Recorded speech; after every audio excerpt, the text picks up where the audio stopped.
ایک دوست نے اپنے دوسرے دوست سے قرض لیا اور قرض لینے کے بعد جو وقت اس نے قرض واپس کرنے کے لیے مانگا تھا وہ وقت پورا ہو گیا، لیکن اس شخص نے قرض واپس نہیں کیا کیونکہ اس کے پاس واپس ادا کرنے کے لیے پیسے تھے ہی نہیں۔ اس نے کوشش تو بہت کی لیکن پیسوں کا انتظام نہ ہو سکا۔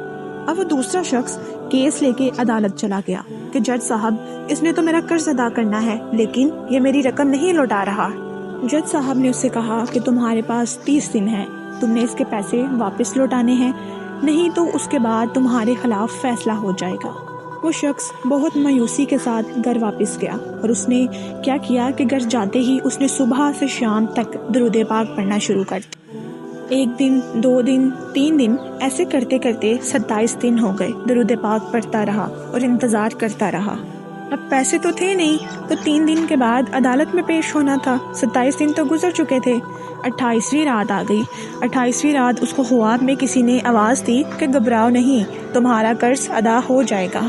اگلے دن پھر درود پاک پڑھتا رہا۔ اگلی رات اسے خواب میں نبی پاک صلی اللہ علیہ وسلم کی زیارت ہوئی۔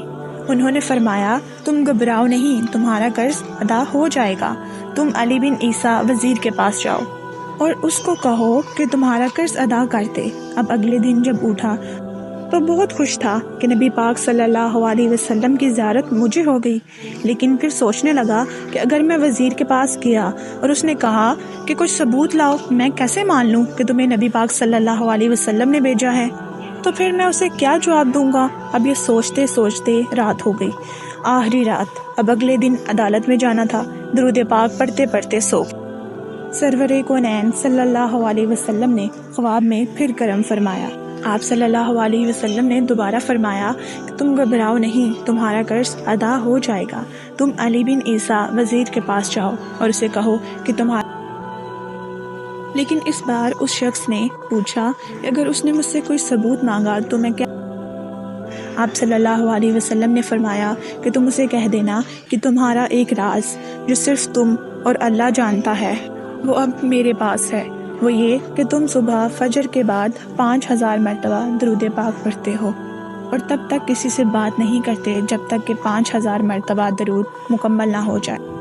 اب وہ شخص بھاگا بھاگا وزیر کے پاس گیا اور جا کے اس نے پیغام بھجوایا کہ میں وزیر کا پیغام لے کر آیا ہوں۔ درباری نے جا کر وزیر کو یہ پیغام دیا اور دوبارہ آ کے اس شخص سے پوچھا کہ وزیر پوچھ رہا ہے کہ تم کس کا پیغام لے کر آئے ہو؟ اس شخص نے کہا، آپ صلی اللہ علیہ وسلم کا پیغام لے کر آیا ہوں۔ وزیر نے خوشی خوشی اس شخص کو اندر اس شخص نے جا کے وزیر کو کہا کہ تمہارے لیے آپ صلی اللہ علیہ وسلم کا پیغام ہے کہ تم میرا قرض ادا کر دو۔ اس وزیر نے کہا، تمہارا قرض تو میں ادا کر دوں لیکن میں کیسے مان لوں کہ نبی؟ اس شخص نے کہا کہ تمہارا ایک راز جو اللہ اور تمہارے درمیان میں ہے وہ یہ ہے کہ فجر کے بعد تم 5000 مرتبہ درود پاک۔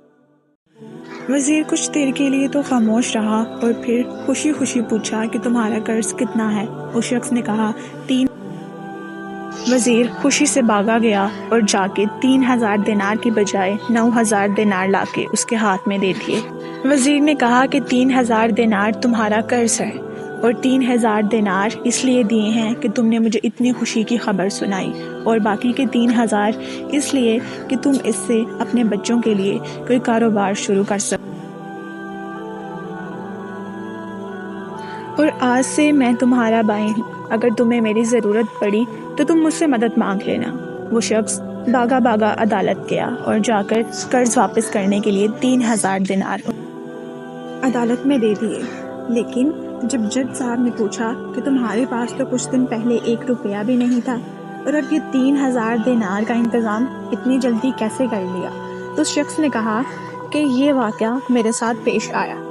اس نے ساری کہانی جج صاحب کو سنا دی۔ جج نے کہا کہ میں تو آپ صلی اللہ علیہ وسلم کا امتی ہوں، یہ لو 3000 دینار مجھ سے لے لو اور یہ قرض ادا کر دو۔